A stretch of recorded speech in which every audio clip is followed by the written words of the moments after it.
Ketemu lagi dengan saya, Teacher Ana. Pada kali ini kita akan membahas tentang konsep dasar ilmu ekonomi yang kedua. Kita akan bahas tentang skala prioritas dan pengelolaan keuangan. Nah, dalam pemenuhan kebutuhan kita ini bersifat tidak terbatas. Banyak kebutuhan, tetapi alat pemuas kebutuhan ini sangat terbatas, sehingga banyak kebutuhan kita tidak dapat kita penuhi. Nah, sekarang bagaimana cara agar kebutuhan kita itu terpenuhi berdasarkan kebutuhan yang paling kita butuhkan atau yang paling penting?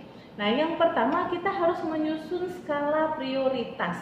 Nah, skala prioritas ini adalah menyusun kebutuhan berdasarkan yang paling penting. Jadi kita memenuhi kebutuhan yang paling penting dulu sebelum kebutuhan berikutnya. Dan secara umum kebutuhan akan pangan, sandang, dan papan harus didahulukan pemenuhannya dibandingkan dengan kebutuhan lain. Nah, ini contoh ya untuk penyusunan skala prioritas. Kita bagi 3. Prioritas yang pertama, prioritas kedua, dan prioritas yang ketiga. Prioritas pertama adalah kebutuhan primer. Nah, apa itu kebutuhan primer? Adalah kebutuhan yang bersifat di masa ini atau masa sekarang dan tidak dapat ditunda-tunda lagi, seperti makanan, pakaian, kebutuhan akan air. Nah, itu adalah kebutuhan sekarang. Kemudian kita lanjut ke kebutuhan yang kedua, yang menjadi prioritas yang kedua adalah kebutuhan sekunder atau kebutuhan di masa yang akan datang. Bisa saja kita butuh mobil misalnya, kan itu bisa ditunda, atau kebutuhan di masa yang akan datang. Kita lanjut ke skala prioritas yang ketiga. Skala prioritas yang ketiga itu adalah kebutuhan tersier atau kebutuhan terhadap barang mewah. Nah, kalau ini rumah mewah, kita butuh helikopter misalnya. Nah, itu jika pendapatan kita sudah melebihi dan ini kan bersifat bisa ditunda. Makanya dia diletakkan ke prioritas yang terakhir. Nah, ini ya untuk penyusunan skala prioritas terhadap pemenuhan kebutuhan. Kita lanjut ke pengelolaan keuangan. Nah, pemenuhan kebutuhan ini berkaitan betul dengan uang. Nah, uang sangat berperan terhadap pemenuhan kebutuhan dalam kehidupan kita, sehingga kita perlu mengelola keuangan kita. Lalu apa-apa saja langkah-langkah untuk pengelolaan keuangan?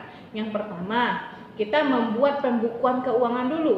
Dan yang kedua, kita monitor atau kita evaluasi secara berkala. Apakah yang kita keluarkan itu sesuai tidak dengan apa yang sudah kita rencanakan. Dan yang ketiga, yang terakhir, kita membiasakan menabung sejak dini.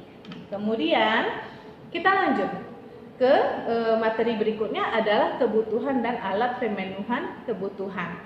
Karena kebutuhan yang tidak terbatas, kebutuhan manusia ini sangat banyak, maka timbul masalah. Apa masalahnya? Masalahnya adalah alat pemuas kebutuhan ini yang sangat terbatas, sehingga banyak kebutuhan yang tidak dapat kita penuhi. Nah, sebelum itu kita harus tahu dulu nih jenis-jenis kebutuhan. Nah, berdasarkan tingkat intensitasnya ada kebutuhan primer, kebutuhan sekunder, dan kebutuhan tersier. Nah, apa yang dimaksud dengan kebutuhan primer? Ini adalah kebutuhan pokok yang tidak dapat digantikan, tidak dapat ditunda-tunda. Kemudian kebutuhan tersier. Nah, kebutuhan sekunder maksudnya. Nah, kebutuhan sekunder ini adalah kebutuhan yang bersifat tidak segera atau bisa ditunda. Nah, yang terakhir adalah kebutuhan tersier, kebutuhan terhadap barang mewah misalnya. Nah, kemudian jenis kebutuhan berdasarkan subjek yang membutuhkan, ada kebutuhan umum dan ada kebutuhan individu. Kalau kebutuhan umum ini digunakan oleh umum, sementara untuk kebutuhan individu digunakan oleh masing-masing individu atau perorangan. Selanjutnya, ini kebutuhan menurut subjek yang membutuhkan. Kemudian ada kebutuhan menurut waktu. Nah, kebutuhan waktu ada kebutuhan sekarang dan kebutuhan masa yang akan datang. Kebutuhan sekarang harus dipenuhi sekarang juga. Nah, contoh ketika orang sakit maka harus segera dibawa ke rumah sakit. Nah, kalau kebutuhan yang di masa yang akan datang itu tidak harus dipenuhi sekarang ini juga atau saat itu juga. Nah, selanjutnya ada kebutuhan berdasarkan sifat, kebutuhan jasmani dan kebutuhan rohani. Kita lanjut ya. Barang dan jasa sebagai alat pemenuhan kebutuhan. Nah, apa yang dikatakan Pak? Barang adalah alat pemenuhan kebutuhan manusia yang ada bentuk fisiknya.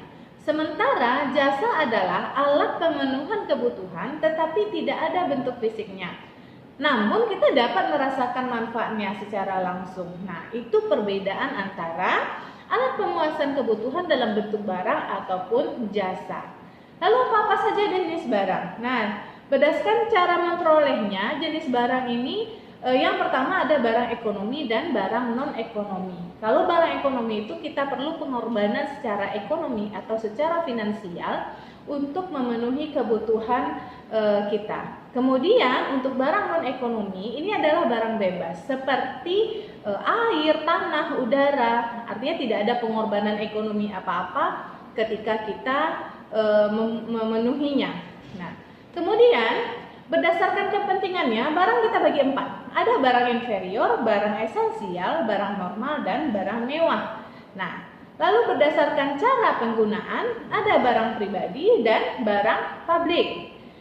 Berdasarkan cara pemakaiannya, ada barang substitusi, ada barang komplementer. Selanjutnya, berdasarkan cara pengerjaan atau pengolahannya, kita bagi 3. Ada barang mentah, barang setengah jadi, dan barang jadi. Lalu berdasarkan bentuk sifatnya ada barang tetap dan barang bergerak. Nah, lalu kegunaan suatu barang.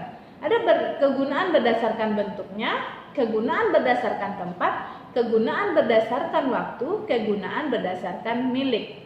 Lalu apa saja faktor yang mempengaruhi kebutuhan? Pertama ada faktor lingkungan, faktor agama, faktor adat istiadat, dan faktor peradaban. Oke, mungkin sampai di sini dulu pertemuan kita pada yang kedua ini. Kita sambung pada materi berikutnya. Sampai jumpa. Thanks for watching. Jangan lupa like, share, subscribe, dan komen.